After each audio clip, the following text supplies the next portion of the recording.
Let me ask you a simple question. How many of you want to be physically strong? Most hands would go up, right? We go to the gym, we do yoga, we jog, we eat healthy. But here's the funny thing. How many of us regularly exercise our mind? How many of us have a gym membership for the brain? You see, physical strength helps you lift weights, but mental strength helps you lift life. And life will throw weights much heavier than dumbbells, rejection, betrayal, failure, loss. The secret is not just to look strong, but to become strong here, point to head and heart. Today, let's explore the secret of becoming mentally strong. Control what you can, let go of what you can't. This is one of the greatest secrets of mental strength. But let's be honest, it's also one of the hardest things to practice. You see, most of the stress in our life doesn't come from the events themselves. It comes from our desperate attempt to control things that are not in our hands. Think about it. The weather is not in our control. The economy is not in our control. Other people's behavior, their words, their moods, not in our control. And yet, how much energy do we waste in trying to change those things? Imagine someone shouting at you in traffic. You didn't do anything wrong, but they're angry. Now you have two choices. You can either spend the next few hours replaying that scene, getting upset, raising your blood pressure, or you can smile, move on, and save your peace of mind. Who loses when you try to control what you cannot? You do. Who wins when you let go? Again, you do. Mental strength is not about fighting everything. It's about choosing your battles wisely. When we learn to control what we can, our attitude, our effort, our responses, we step into true power. And when we let go of what we can't, other people's opinions, their approval, the outcome of every situation, we protect our peace. It's like holding a rope that's burning your hand. The harder you grip it, the more it hurts. But the moment you let it go, you're free. So many of us live life like a person trying to stop the waves of the ocean with our bare hands. Impossible, right? But if you can't stop the waves, you can learn to surf. Life's waves will come, sometimes small, sometimes huge. You can't control the ocean, but you can always control your surfboard. And that surfboard is your mind. Strength doesn't mean controlling everything. Strength means knowing what to hold on to and what to release. That balance, that wisdom, is what makes a person truly unshakable. Shift from complaining to gratitude. This is like shifting from darkness to light. Think about it. Have you ever met someone who always complains? The weather is too hot, the traffic is too slow, the food is not perfect, people are not nice enough. And if by chance all of those things go well, they'll still complain about how tomorrow might not be the same. Complaining becomes a habit. It drains your energy, and it drains the energy of everyone around you. Now here's the truth: life will never be perfect. If we wait for everything to be flawless before we feel happy, we will keep waiting forever. Complaining is like carrying a bag full of stones. Every small irritation, every small dissatisfaction adds another stone to the bag. You don't see it immediately, but over time, that bag gets heavier and heavier. Gratitude, on the other hand, is like taking those stones out one by one until your load becomes light. Let me give you an example. Imagine waking up in the morning. You can either complain, "Why is it so early? Why do I have so many problems to deal with? Why is life so unfair?" Or you can wake up and say, "Thank you that I'm alive today. Thank you that I have eyes to see the sunrise. Thank you that I have work to do, people to care for, challenges to grow from." Which of these two mindsets will make you mentally stronger? the one rooted in gratitude. Gratitude doesn't mean ignoring problems. It doesn't mean pretending life is perfect. It means choosing to see what is good even in the middle of the bad. A grateful heart says, yes, this storm is difficult, but thank God I have the strength to face it. Yes, I may have lost something, but I'm grateful for what remains. When you train your mind to notice blessings, your mind becomes resilient. Complaining magnifies suffering. Gratitude magnifies strength. And here's the beauty: gratitude is contagious. When you express it, it uplifts others. It creates an atmosphere of positivity. A complaining heart pulls people away from you, but a grateful heart draws people close. And when you're surrounded by positivity, you naturally become stronger. So, the next time you're tempted to complain about your boss, your spouse, your parents, your friends, or even your life, pause. Ask yourself, is there at least one thing here I can be grateful for? The moment you find it, you'll feel the shift. Your mind becomes lighter. Your strength grows deeper. Mental strength is not just about resisting negativity. It's about replacing it with appreciation. It's about training your brain to see the rose, not just the thorns. It's about saying, yes, life is not perfect, but life is still precious. And when you live with that attitude, no challenge can truly break you. Embrace discomfort and challenges. This is where real mental strength is built. Let's be honest, all of us love comfort. We love soft pillows, easy routines, familiar situations. Comfort feels safe. But here's the paradox of life. The more we cling to comfort, the weaker we become. The more we step into discomfort, the stronger we grow. Think about the gym. If you keep lifting the same small weights every day, you will never grow stronger. Muscles grow when they are stretched, when they feel that burn, when they experience resistance. It is the same with the mind. If you always stay in your comfort zone, avoiding challenges, avoiding failure, avoiding discomfort, your mind never develops resilience. But when life gives you problems, setbacks, and struggles, it's actually giving you weights to lift. Let me share an image with you. Picture a butterfly struggling to come out of its cocoon. The process looks painful, even cruel. You might feel like helping it, tearing the cocoon so it can fly easily. But if you do that, the butterfly will never develop the strength in its wings. The struggle is what makes it capable of flying. Without the struggle, it remains weak. In the same way, our discomfort, our challenges, our hardships, these are not punishments. They are training grounds. They prepare us to fly. Most of us pray for an easy life. But what if instead we prayed for a strong mind? Because life will never be easy. Discomfort will come: losing a job, facing rejection, failing an exam, having conflicts in relationships. You can't escape these. But you can choose your response. You can either say, why me? Why is this happening? Or you can say, what is this teaching me? How can I grow from this? That shift in mindset is where your true strength is built. Look at every successful person, every inspiring leader, every wise elder. None of them became strong in comfort. They became strong in discomfort. They faced rejection, they faced loss, they faced ridicule, they faced failure. But instead of running away, they leaned into the challenge. And that leaning in made them unshakable. When you embrace discomfort, something magical happens. You stop fearing life. You begin to see that storms don't come to destroy you. They come to clear your path. You begin to realize that every mountain you climb makes your legs stronger. You begin to trust that you are tougher than the test.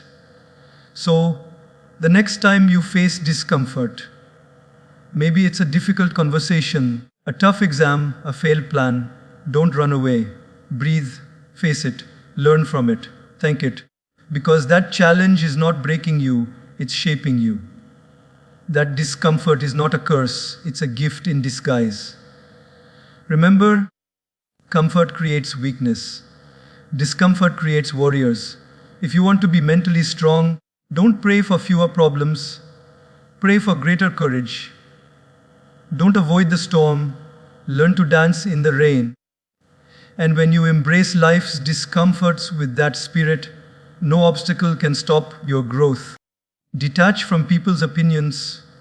If there's one trap that steals our peace more than anything else, it is this. Most of us live like prisoners in the jail of other people's thoughts.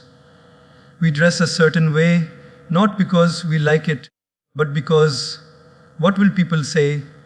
We post something on social media, and our mood for the entire day depends on how many likes or comments we get. We choose careers, partners, even hobbies, based not on what we truly want, but on what will get us approval. But here's the hard truth, no matter what you do, you can never satisfy everyone. If you speak too much, they'll call you arrogant. If you stay quiet, they'll call you boring. If you're too ambitious, they'll say you're greedy. If you're too humble, they'll say you lack drive.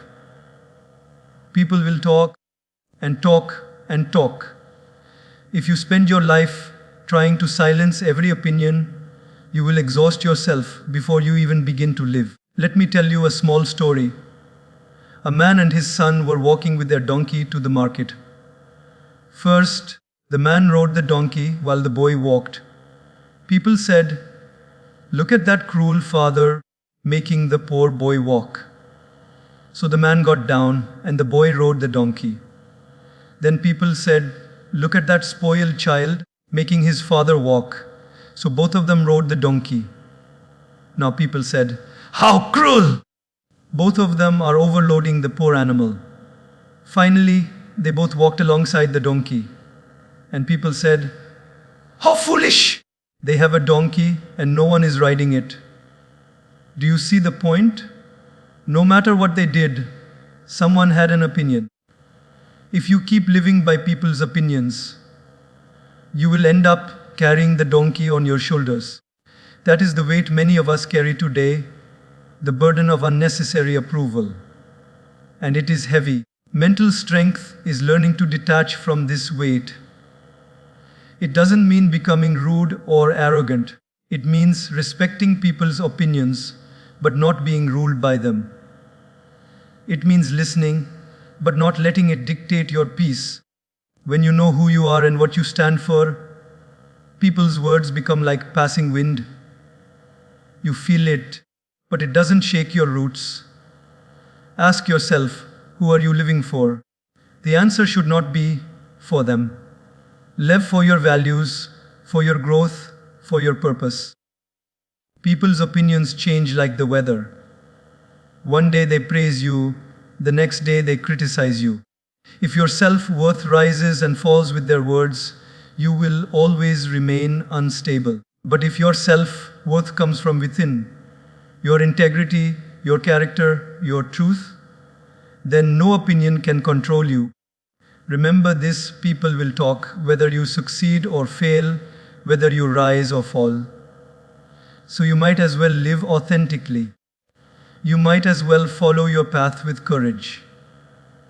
Because at the end of the day, when you rest your head on your pillow, it won't be their opinions that comfort you. It will be your own conscience. Detach from people's opinions, and you will find freedom. And in that freedom lies unshakable mental strength. Practice emotional balance, respond. Don't react. This is one of the deepest signs of true mental strength. Most of us live like a balloon filled to its maximum capacity. A small prick, someone's word, someone's action, and we burst. We shout, we fight, we cry, we regret later. This is what happens when we live in a state of reaction, not response. Reaction is instant. It is emotional. It is driven by ego. Somebody insults you, and before you can even think, Your tongue shoots back a harsher insult. Somebody cuts you off in traffic, and before your brain processes, your hand is already on the horn, your temper boiling. That's reaction. And the problem with reaction is that once it's out, you can't take it back. Words said in anger, actions done in rage, they leave scars that no apology can fully erase. Response, on the other hand, is conscious. It comes from wisdom, not impulse. Somebody insults you. You pause, you breathe, you assess, is it even worth replying? You may choose silence, or you may choose a calm but firm answer. Either way, you stay in control. Somebody cuts you off in traffic. You take a breath, realize honking won't fix it, and carry on with peace intact. Response is not weakness, it is strength. It takes far greater power to control yourself than to control others. Think of it like this. Imagine holding a glass of water. If your hand shakes suddenly, the water spills everywhere. That's reaction, spilling emotions all over the place. But if your hand is steady, the glass stays full. That's response, keeping your emotions balanced no matter what shakes you. Let me share a story. A monk was once insulted harshly by a passerby. Instead of getting angry, he smiled. His disciple asked, "Master, how can you stay calm when he disrespected you so much?" The monk replied, "If someone gives you a gift and you refuse to accept it, to whom does the gift belong?" The disciple said, "To the one who tried to give it." The monk said, "Exactly. His anger, his insult, it stays with him. I don't need to accept it." That is emotional balance, choosing not to drink the poison handed to you. Life will always test your emotions. Someone will betray you. Someone will disappoint you. Someone will misunderstand you. You can't control their actions, but you can always control your response. Mental strength is not about never feeling anger, sadness, or fear. It is about not letting those emotions drive your actions blindly. It is about feeling deeply, but acting wisely. And here's something powerful. When you practice responding instead of reacting, people begin to respect you. They see you as stable, dependable, unshakable. You become a calm presence in a chaotic world. That's leadership, that's strength. So the next time you feel your emotions rising like a storm, pause. Take a breath. Ask yourself, do I want to be a slave to this moment, or do I want to master it? That pause is the birthplace of response.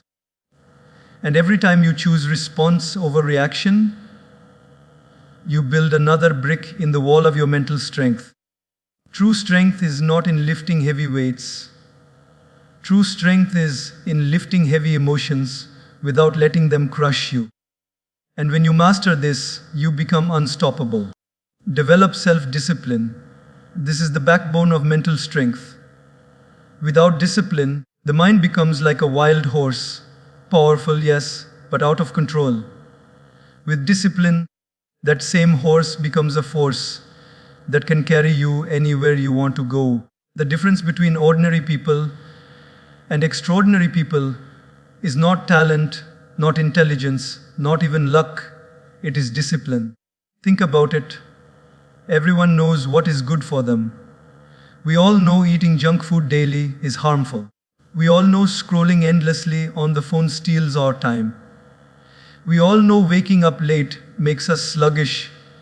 We all know exercising, reading, meditating, working hard, these are good for us. The problem is not knowledge. The problem is discipline. Knowing what to do and not doing it is the greatest weakness of the human mind. Self-discipline is the ability to do what needs to be done even when you don't feel like doing it. That's where true strength lies. Anybody can work hard when they're motivated, but discipline is working hard when you're tired, when you're bored, when nobody is watching, when there is no applause. Motivation is temporary, it rises and falls like waves. Discipline is permanent. It's the anchor that holds you steady no matter how stormy the sea gets. Let me give you an example. A student preparing for exams has two choices every night: open the book or open social media. Motivation might push him for a few days, but eventually the mood fades. Discipline is what will make him choose the book again and again until he passes. Or take a musician, discipline is practicing daily scales even when no inspiration strikes. Take an athlete, discipline is waking up at 5 a.m. for training even when the bed feels warm and inviting. Success is not built on random bursts of inspiration, it's built on daily habits, on discipline. There's a story of a bamboo tree. When you plant it, for the first 5 years you water it, nurture it, but nothing seems to grow above the ground. People may laugh at you, saying, "Why are you wasting your time?" But in the 6th year, suddenly, the bamboo shoots up, sometimes 60 feet in just 6 weeks. Did it grow in 6 weeks? No, it was growing invisibly all those years, developing its root system deep underground. That is what discipline looks like. You may not see results immediately. You may not get applause for your consistency, but silently, beneath the surface, you are building strong roots. And one day, the results will explode. But here's the key: discipline is not punishment. Discipline is freedom.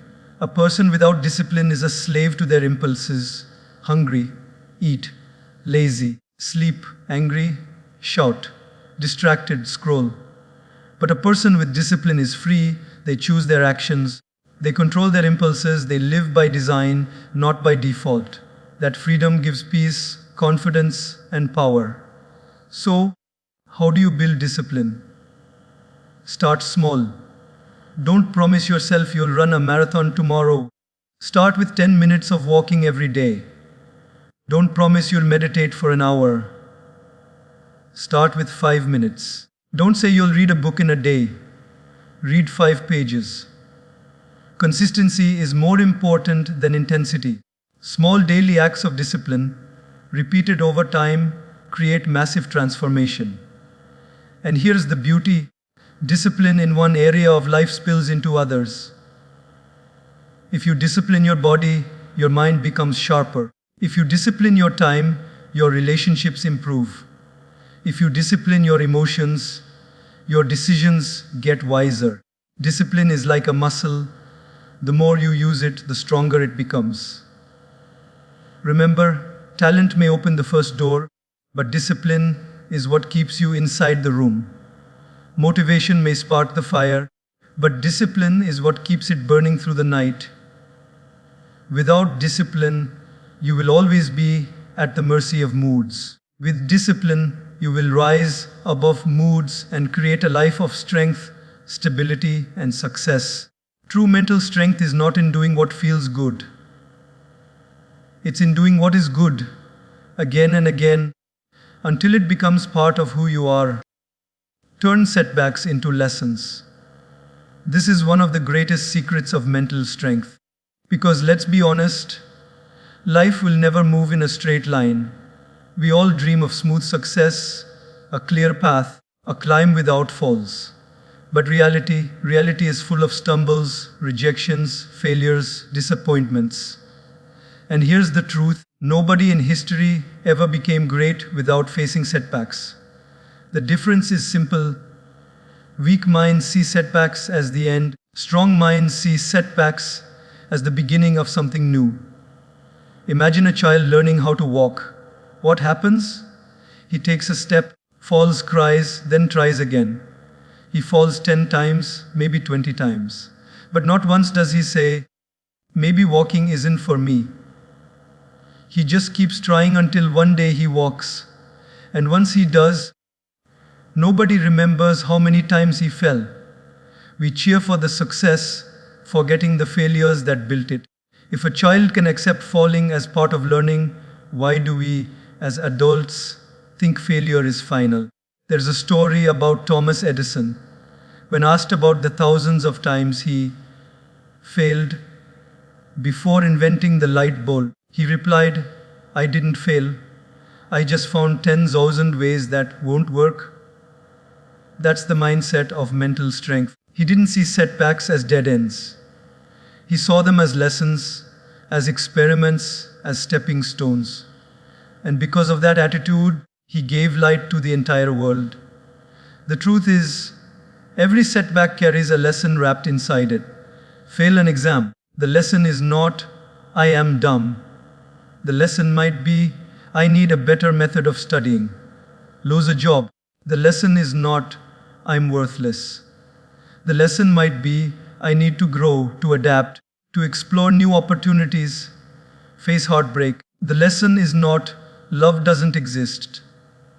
The lesson might be, I must value myself more and choose wisely next time. Strong people don't ask, why me? They ask, what can I learn from this? Think of a bow and arrow. When the bow pulls the arrow backward, it feels like a setback, like going in the wrong direction. But the purpose of pulling back is to launch the arrow forward with greater force.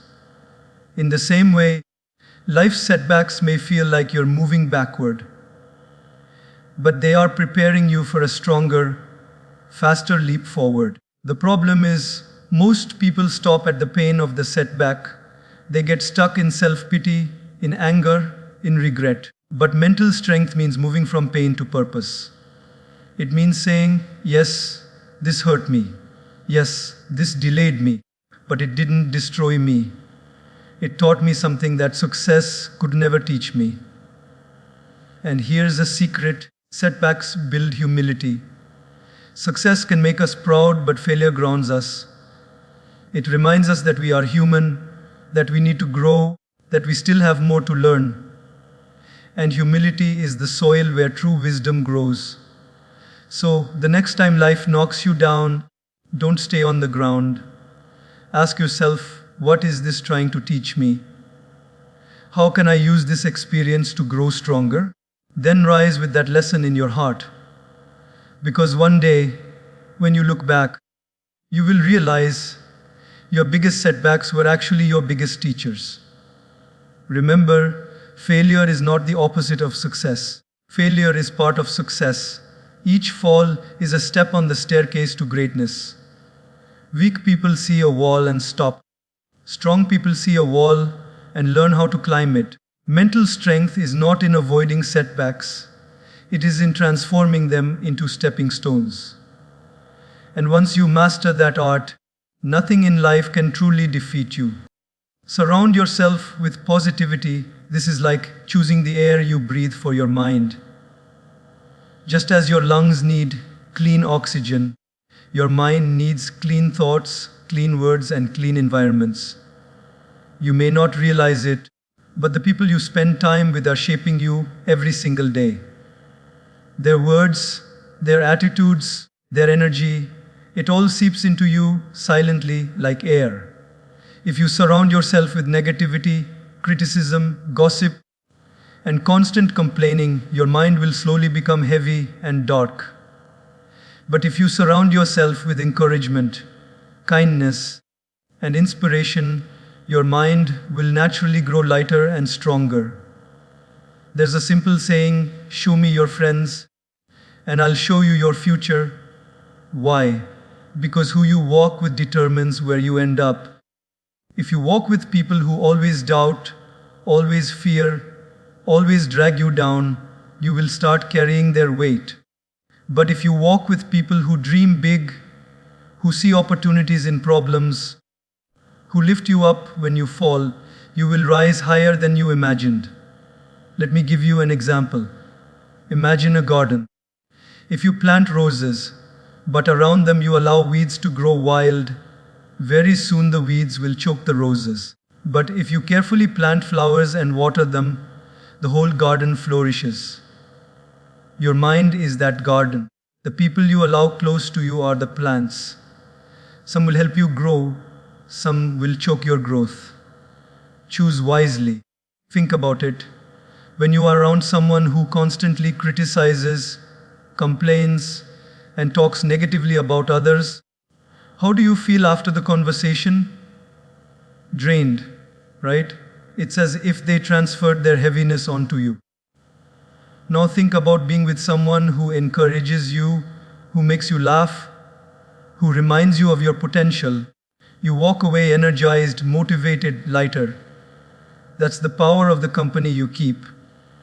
There's a story of a crow and a swan. The crow once thought, the swan must be the happiest bird in the world because she is so white and beautiful. He went and asked the swan. The swan said, no, I used to think I was the happiest bird, but then I saw the parrot with two colors and I thought he must be happier. The parrot thought the peacock must be the happiest. The peacock, living in the zoo, said, I am admired by people, but I am trapped here. The only bird I see free and not trapped is the crow. The crow realized he had been free all along. What's the point? The company you keep influences how you see yourself. If you spend time comparing, complaining, competing, you will always feel less. But if you spend time with those who encourage gratitude, growth, and freedom, you will feel rich no matter your situation. Surrounding yourself with positivity doesn't mean avoiding every person who is struggling or negative. No. It means setting boundaries. It means not letting their storm destroy your inner calm. And it means intentionally seeking out uplifting influences, books, podcasts, mentors, spiritual practices, communities where people push you higher. Positivity is not about blind optimism. It is about choosing to focus on solutions instead of problems, on gratitude instead of complaints, on faith instead of fear. And when you surround yourself with people who think that way, slowly their mindset becomes yours. Just as iron sharpens iron, good company sharpens your mind. So ask yourself today, who are the 5 people I spend most of my time with? Do they bring out my best self, or do they pull me into negativity? Because whether you notice it or not, they are shaping you. If you want to be mentally strong, walk with people who strengthen you. And if you can't find them immediately, be that person for yourself. Read uplifting words, listen to inspiring voices, speak kindness to your own heart. In the end, your environment is your power source. Plug into negativity and your battery drains. Plug into positivity and your battery charges. And the stronger your battery, the farther you can go in life. Build spiritual anchoring. This is the deepest root of mental strength. Because let's face it, life will shake you. Storms will come, failures, betrayals, losses, uncertainties. If your roots are only in external things, money, success, relationships, appearance, then when those things get shaken, you collapse. But when your roots are anchored deep in something higher, something eternal, you may bend, but you will not break. Spiritual anchoring is like having a lighthouse in the middle of a stormy ocean. The waves crash, the winds roar, but the light keeps shining, guiding you back to safety. Without that anchor, you get tossed around by every emotion, every opinion, every problem. With that anchor, you remain steady. Let me give you a simple example. A kite flies high in the sky, but what keeps it stable? The string tied to the ground. Without the string, it looks like freedom, but in reality, it would drift aimlessly until it crashes. In the same way, we may think anchoring ourselves to spirituality limits us, but in truth, it is what allows us to soar without losing direction. No, spirituality doesn't mean the same thing for everyone. For some, it is prayer, connecting with God, surrendering worries, seeking strength beyond themselves. For others, it is meditation, stilling the mind, breathing deeply, finding inner calm. For some, it is reflection, reading wisdom, journaling, walking in nature, listening to the quiet voice within. The form doesn't matter as much as the essence, connecting yourself to something greater than your daily worries. There's a story of a ship in ancient times. When storms hit, sailors would drop a heavy anchor into the sea. The anchor didn't stop the storm, but it kept the ship from being blown away. That's what spiritual anchoring does. It doesn't magically remove the problems of life, but it stops those problems from carrying you into despair. Without spirituality, even small problems feel unbearable. With spirituality, even great problems feel lighter because you know you're not facing them alone. You start to see life with a wider lens. Instead of asking, "Why is this happening to me?" you ask, "What is life teaching me through this?" That shift is the difference between collapse and resilience. Many people think mental strength is just willpower.